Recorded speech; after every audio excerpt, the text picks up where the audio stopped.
பாலஸ்தீன் சுதந்திர நாடாக நாங்கள் அங்கீகரிக்க தயார் அப்படிங்கிற ஒரு மெசேஜ் இப்போ எல்லா பக்கமும் பரவிக்கிட்டு இருக்கு. பிரான்ஸ் ஓகே சொல்லியிருக்காங்க, பிரிட்டன் ஓகே சொல்லியிருக்காங்க அப்படிங்கிற தகவல். ஜெர்மனி இப்போ என்ன சொல்லியிருக்காங்க, அமெரிக்கா என்ன பண்ணிக்கிட்டு இருக்கு, இது எதனால் திடுதுப்புன்னு இந்த சுதந்திர வேட்கை தொடர்பான வார்த்தைகளை இப்போ இந்த மேற்கத்திய நாடுகள் பதிவு செஞ்சுக்கிட்டு இருக்காங்க. இதுக்குள்ள உண்மையிலேயே அப்படி ஒரு ஆசை அவங்களுக்குள்ளே இருக்கா? அப்படி அவங்க ஆசைப்பட்டாங்க அப்படின்னா அது அப்படியே நிறைவேறிடுமா? ரிவர் டு சி அப்படிங்கிறது பாலஸ்தீனத்தினுடைய கனவு, அது நனவாகுமா? அதுக்கு தடையாக இருக்கக்கூடிய விஷயங்கள் என்ன? ஈரான் மறுபடியும் IAEAவோட சேர்ந்து அணுசக்தி தொடர்பான ஆய்வுகளை நடத்துவதற்கு சம்மதம் தெரிவித்திருக்கிறதா? என்ன நடந்துகிட்டு இருக்கு மிடில் ஈஸ்டில்?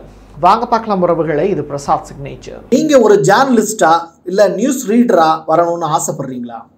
அப்படின்னா இது உங்களுக்கான பெரிய வாய்ப்பு. ஒரு பெரிய இலக்கோட அதற்கான முதல் படிக்கட்டு தான் இந்த பயிற்சி பட்டறை. தியரிட்டிக்கல் அண்ட் பிராக்டிக்கல் கிளாஸினுடைய முடிவில் சர்டிஃபிகேட்டும் கொடுக்கப்படும். தொடர்புக்கு 94493594 என் நம்பருக்கு காண்டாக்ட் பண்ணுங்க. நீங்கள் நம்ம சேனலுக்கு விளம்பரம் கொடுக்க விருப்பப்பட்டீங்கன்னா 94493594 இந்த நம்பருக்கு காண்டாக்ட் பண்ணுங்க.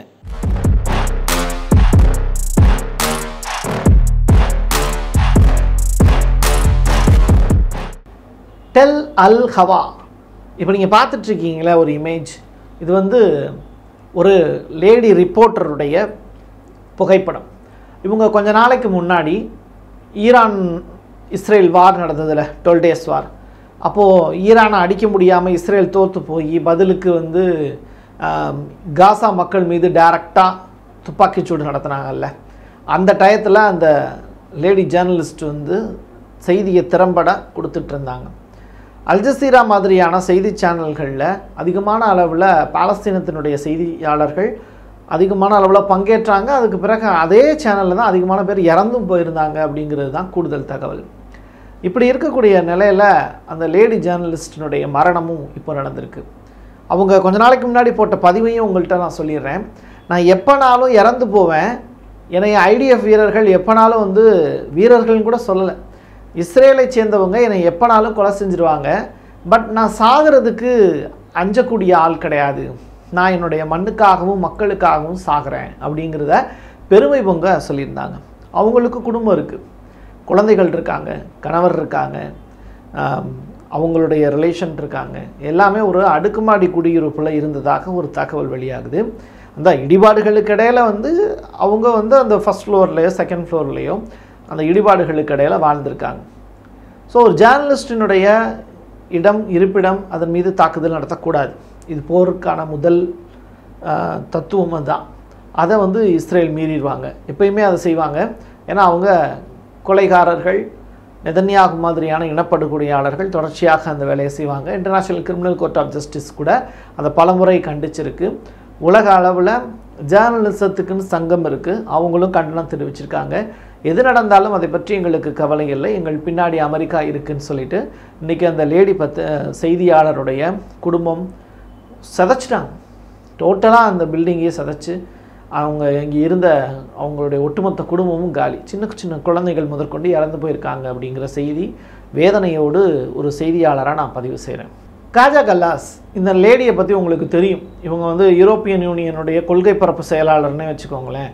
இந்த யூரோப்பியன் யூனியனுக்கான வெளியுறவுத்துறை கொள்கை பரப்பு செயலாளர்.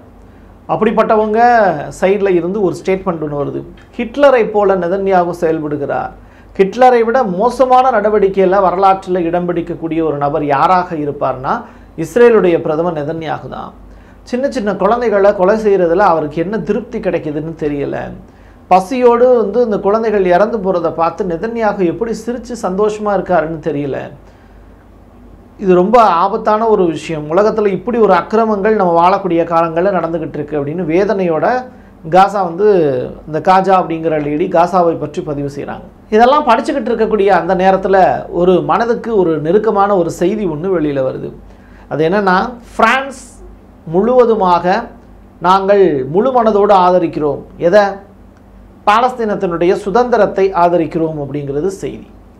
மேக்ரான் அவர்கள் இதற்கான அறிவிப்பை கொடுத்திருக்காரு அப்படிங்கிறது கூடுதல் செய்தி. பிரான்ஸ் ஏன் இந்த அறிவிப்பை கொடுத்தது அப்படிங்கிறது இந்த வீடியோவினுடைய கடைசியில் நான் சொல்கிறேன். பிரான்ஸ் அப்படிங்கிற நாடு தான் உலகத்தில் ஏகப்பட்ட ஆண்ட பரம்பரைன்னு சொல்லுவாங்க, ரைட்டா? அப்படிப்பட்டவங்க தான் இந்த பிரான்ஸ் நாட்டுக்காரவங்க. இப்போ அவங்க ஆப்பிரிக்காவை விட்டு வெளியேற்றப்பட்ட நிகழ்வுலாம் அடங்கியிருக்கு, ரஷ்யா அதை ஆக்குப்பை பண்ணியிருக்கு, அதெல்லாம் வேறு விஷயம். ஸோ சார்ந்திருக்கக்கூடிய நிலப்பகுதி எல்லாத்தையுமே விட்டு இப்போ பிரான்ஸ் வந்து வெளியேறிச்சு. ஈவன் காசாவில் கூட அவங்களுடைய கலாச்சார மையம் இருக்குது. அதில் கூட இஸ்ரேல் வந்து தாக்குதல் நடத்தினதா கடந்த 2 ஆண்டுகளுக்கு முன்னாடி நானே செய்திகள் உங்களுக்கு கொடுத்துருக்கேன். ஸோ அந்த வகையில் இப்போ பிரான்ஸ் வந்து யூரோப்பியன் யூனியனில் ஒன் ஆஃப் த கண்ட்ரி, முக்கியமான கண்ட்ரி. அதுவும் இந்த E3 அப்படின்னு சொல்லுவாங்க. ஃப்ரான்ஸு, ஜெர்மனி, அதோடு சேர்த்து இன்னொரு நாடு பிரிட்டன்.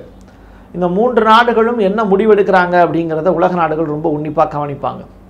அந்த வகையில் பிரான்ஸ் சொல்லியிருக்கக்கூடிய இந்த விஷயம், அதற்கு பிறகு வந்து 150 எம்பிக்கள் பிரிட்டனில் நாடாளுமன்றத்தில் நாங்களும் பாலஸ்தீன் அப்படிங்கிற நாட்டை சுதந்திர தேசமாக அறிவிப்பதற்கு தயார் அப்படிங்கிற அந்த ஸ்டேட்மெண்ட்டை இப்போ யூகேவும் கொடுத்துருக்காங்க. ஆக மொத்தத்தில் யூரோப்பியன் யூனியனில் ரொம்ப பெரிய கண்ட்ரிஸ் அப்படின்னு பார்க்கும்போது ஃப்ரான்ஸும் பிரிட்டனும் தான். இந்த 2 நாடுகளுமே சம்மதம் தெரிவிச்சிருக்கு. இஸ்ரேல் அப்படிங்கிற நாடை உருவாக்குனதே பிரிட்டன் தான். பிரிட்டனுடைய அரசாட்சியின் கீழே தான் 1948க்கு முன்னாடி வரைக்கும் இருந்தது இந்த காசா, மேற்கு கரை உள்ளிட்ட பகுதிகள் எல்லாம். அது அந்த இடத்துல தான் வந்து நிலத்தை ஆக்குப்பை பண்ணி இஸ்ரேல் வந்து 1948 தனக்குன்னு ஒரு பெரும் நிலப்பரப்பு இருக்குது, நாங்கள் இந்த இடத்தெல்லாம் வாங்கி வச்சுருக்கோம், எங்களுடைய மக்கள் பாருங்கள் வெவ்வேறு பகுதிகளிலேருந்து இங்கே வந்து குடியேற ஆரம்பிச்சிட்டாங்க, எங்களுக்குன்னு ஒரு தேசம் கொடுங்கன்னு இஸ்ரேல் அப்படின்னு சொல்லிட்டு ஒரு நாடை வந்து பிரிட்டன்கிட்ட இருந்து கேட்டு வாங்கினாங்க. ஸோ அப்படிப்பட்ட பிரிட்டன் என்ன பண்ணுறாங்கன்னா, பாலஸ்தீன் ஒரு நாடு வந்து அங்கீகரிக்கணும் அப்படிங்கிறத இப்போ வலியுறுத்தியிருக்காங்க. இதுவும் ரொம்ப முக்கியத்துவம் வாய்ந்தது. பிரிட்டனில் தான் 2024ஆம் ஆண்டு அதிகமான அளவில் பாலஸ்தீனத்துக்கு ஆதரவாக போராட்டங்கள் நடந்ததாக வரலாறு. ஃப்ரான்ஸில் நீங்கள் ஸ்ரீலங்கன்ஸ் அதிகமாக இருக்காங்க. நீங்கள் நல்லா விசாரித்து பார்த்தீங்கன்னா, இல்லை ஃப்ரான்ஸ் நாட்டிலேருந்தே இதை பார்க்கக்கூடிய நம்ம சப்ஸ்கிரைபர்ஸ் இருப்பாங்க. அவங்க சைடில் இருந்து சொல்லக்கூடிய விஷயத்தையும் நான் கடைசியில் சொல்கிறேன். அங்கேயும் வந்து பார்த்திங்கன்னா பாலஸ்தீனத்தினுடைய ஆதரவாளர்கள் நிறையா பேர் இருக்காங்க. இது ஒரு முதல் விஷயம். இப்போது இந்த E3யில் அடுத்ததாக இருக்கக்கூடிய நாடு ஜெர்மனி. அவங்க மெர்ஸ் என்ன சொல்கிறாருன்னா, நாங்கள் ஃப்யூச்சரில் தான் இதை பற்றி யோசிக்க முடியும், இப்போதைக்கு பாலஸ்தீனத்தை பற்றி அதனுடைய சுதந்திரத்தை பற்றி பேசுவதற்கு நாங்கள் தயாராக இல்லை அப்படின்னு சொல்லியிருக்காங்க. இதுவும் ரொம்ப முக்கியத்துவம் வாய்ந்தது. இந்த இடத்துல நான் ஒரு விஷயத்தை ஞாபகப்படுத்த விரும்புகிறேன். அக்டோபர் 7 அன்னைக்கு 2024 இந்த டயத்தில் தான் வந்து ஹமாஸ் இஸ்ரேலில் படுகொலை நடத்தி 1300 பேரை சாய்த்தது அப்படிங்கிற செய்திகள்லாம் உலகளாவிய அளவில் மக்கள் படிச்சுக்கிட்டு இருக்காங்க. ஆனால் 2014லேயே இஸ்ரேல்காரங்க தொடர்ச்சியாக ஒரு பாலஸ்தீனத்தை சேர்ந்த ஒரு குழந்தை நடந்து போகுதுன்னா அந்த குழந்தைய வம்பிழுக்கிறது, அடிக்கிறது, துன்புறுத்துறது, துப்பாக்கியை வச்சு இடிக்கிறது, அவங்கள சும்மா போய் அரெஸ்ட் பண்ணிட்டு போகிறது, அவங்களுடைய வீடுகளில் நடுராத்திரியில் போய் குடும்பம் நடத்திக்கிட்டு இருக்கிற வீட்டில் வந்து கதவை தட்டி டிஸ்டர்ப் பண்ணுறது, உள்ளுக்குள்ளேயே நுழைஞ்சு சோதனைங்கிற பேரில் வந்து டார்ச்சர் பண்ணுறது, நாயை வந்து கூட்டிகிட்டு போய் வந்து நாயை வந்து மோப்ப நாயை வச்சு பாலஸ்தீனத்தில் விளையாண்டுக்கிட்டு இருக்கக்கூடிய குழந்தைகளை வந்து கடிக்க விடுறது, பீச்சில் அவங்க உட்காந்துருந்தாங்க அப்படின்னா அவங்கள வந்து துப்பாக்கியை கடல் நோக்கி சுட்டு அவங்கள எந்திரிச்சு ஓட வைக்கிறது, அவங்க குடியிருப்பு பகுதிகளில் வந்து யூரின் இருக்குல்ல அதை வந்து மொத்தமாக ஒரு லாரியில் நிரப்பிட்டு போய் அப்படியே எல்லா வீடுகள்லையும் தெளிச்சிட்டு வர்றது, இது மாதிரி ஏகப்பட்ட கொடுமைகள் செஞ்சுக்கிட்டே இருந்தாங்க. இதெல்லாம் எதுக்கு அப்படின்னா, அங்கே இருக்கக்கூடிய ஹமாஸ் அப்படிங்கிற குழு எப்படியாவது வந்து இஸ்ரேலை பெரிய அளவில் தாக்கும், அப்போ ஒட்டுமொத்த காசாவையும் முடிச்சு விடணுங்கிறது தான் அவங்களுடைய எண்ணப்பாடு. ஸோ இதற்கு அச்சாரம் போடக்கூடிய வகையில் 2014 ஒரு 4 குழந்தைகள் வந்து பீச்சில் கடற்கரையில் நடந்து போயிட்டு இருக்கும்போது அந்த குழந்தைகள் மீது IDF வீரர்கள் வந்து துப்பாக்கிச்சூடு நடத்தி அவங்கள மண்ணில் சாய்ச்சாங்க.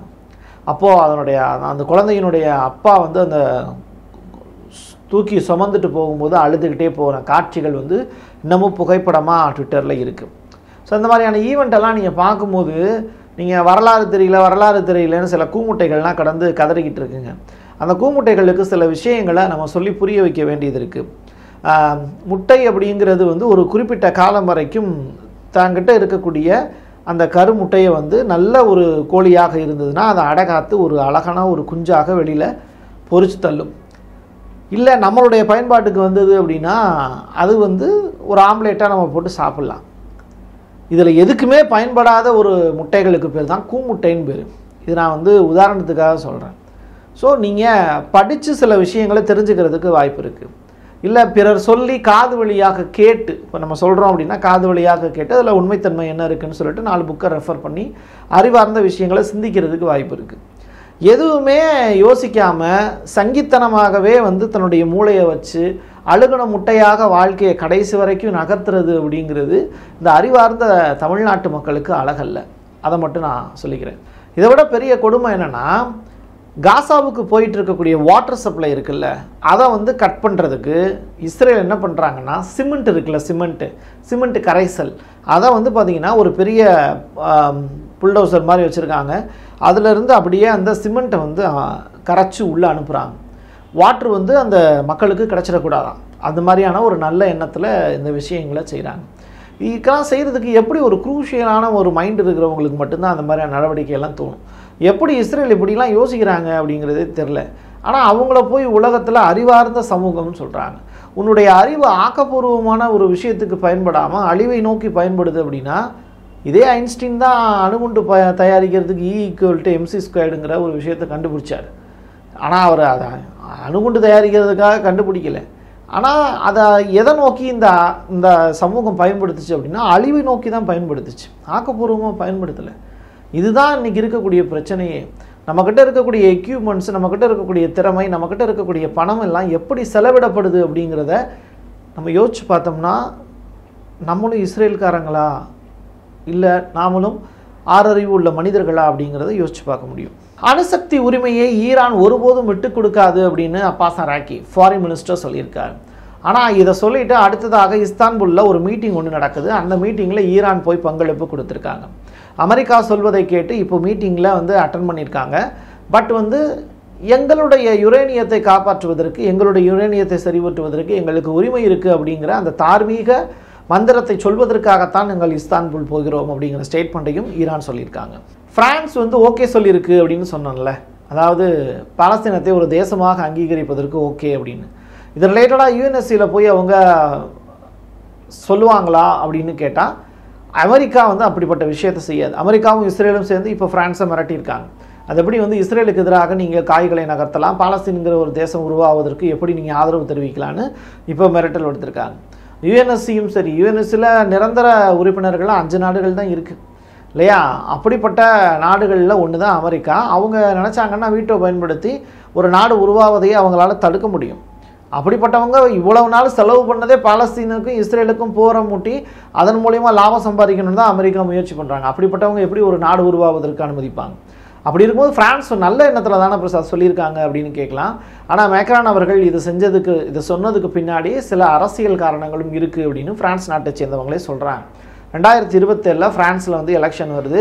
இதில் அதிகமான அளவில் காசா, பாலஸ்தீனத்தை சேர்ந்த மக்கள் இருக்காங்க. ஸ்ரீலங்கன்ஸ் பீப்புள்ஸ் வந்து அதிகமாக இருக்காங்க. அதாவது இமிக்ரேஷன் பீப்புள்ஸ் வந்து அதிகமாக இருக்காங்க. இவங்களுடைய வாக்குகள் எல்லாத்தையும் வாங்குறதுக்காக பிரான்சினுடைய அதிபர் இமானுவேல் மேக்ரான் இந்த மாதிரியான அறிவிப்புகளை கொடுத்து தன்னுடைய அரசியல் செல்வாக்கை வந்து மீட்டெடுப்பதற்கான வேலையை செய்கிறாரு அப்படிங்கிறது தான் இப்போ சொல்கிறாங்க. அப்படின்னா பாலஸ்தீனத்துக்கான சுதந்திர தேசம் வந்து உருவாவதற்கான வாய்ப்பு இல்லையான்னு கேட்டால், அமெரிக்காவில் யாராவது ஒரு நல்ல உள்ளம் படைத்த நபர்கள் அடுத்தடுத்து அதிபர்களாக வந்து உக்காந்தாங்கன்னா அப்படி நடப்பதற்கு வாய்ப்பு இருக்குது. அது வரைக்கும் புட்டினும் உயிரோடு இருந்தார் அப்படின்னா நிச்சயமாக பாலஸ்தீன் அப்படிங்கிற ஒரு தேசம் உருவாகும். ஏன்னா உலகத் தலைவர்களுடைய அனுமதி இல்லாமல் இங்கே தேசம் பாலஸ்தீன் அப்படிங்கிற சுதந்திர தேசம் உருவாவதற்கான வாய்ப்பு இல்லை. ஆயுதங்களால் நம்மளை தற்காத்து கொள்ள முடியுமே தவிர சுதந்திரத்தை முழுவதுமாக வாங்கிவிட முடியுமா அப்படின்னு கேட்டால் அதற்கான வல்லமை பாலஸ்தீனத்துக்குள்ள இருக்கக்கூடிய ஹமாஸ்ட்ட இப்போதைக்கு இல்லை. இதான் டெம்பரவரியாக கிடச்சிருக்கக்கூடிய செய்தி. பட் ஈரான் வந்து இதை எந்த அளவுக்கு சீர்தூக்கி பார்க்க போகிறாங்கன்னு தெரியல.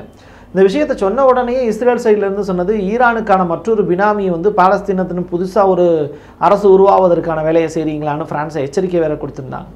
ஸோ இப்படிப்பட்ட சூழல் இருக்கும்போது மிடில் ஈஸ்டில் ஈரான் வளர்றதை அமெரிக்கா மாதிரியான நாடுகள் விரும்பாது. பாலஸ்தீன்கிற ஒரு தேசம் உருவாச்சினால ஈரான் ஸ்ட்ராங் அப்படின்னு தான் அர்த்தம். ஸோ அப்படிப்பட்ட ஒரு வாய்ப்பை வந்து இந்த யூரோப்பியன் யூனியன் உருவாக்கி தருவாங்களா அப்படிங்கிறதே ஒரு கற்பனைக்கும் எட்டாத ஒரு செய்தி தான். இருந்தாலும் அவங்க பேசுகிறாங்க, அந்த செய்தியை நீங்கள் தெரிஞ்சுக்கணும்ல, அதுக்காக தான் இதை கொண்டு வந்து சேர்த்தேன். என் கையெழுத்தின் மக்களுக்கான உறவுகளை மீண்டும் ஒரு பதிவில் சந்திக்கலாம். நன்றி, வணக்கம். நீங்கள் ஒரு ஜேர்னலிஸ்டா இல்லை நியூஸ் ரீடரா வரணும்னு ஆசைப்படுறீங்களா?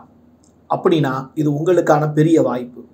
ஒரு பெரிய இலக்கோட அதற்கான முதல் படிக்கட்டு தான் இந்த பயிற்சி பட்டறை. தியரிட்டிக்கல் அண்ட் ப்ராக்டிக்கல் கிளாஸினுடைய முடிவில் சர்டிஃபிகேட்டும் கொடுக்கப்படும். தொடர்புக்கு 94493594 என் நம்பருக்கு காண்டாக்ட் பண்ணுங்கள். நீங்கள் நம்ம சேனலுக்கு விளம்பரம் கொடுக்க விருப்பப்பட்டீங்கன்னா 94493594 இந்த நம்பருக்கு காண்டாக்ட் பண்ணுங்கள்.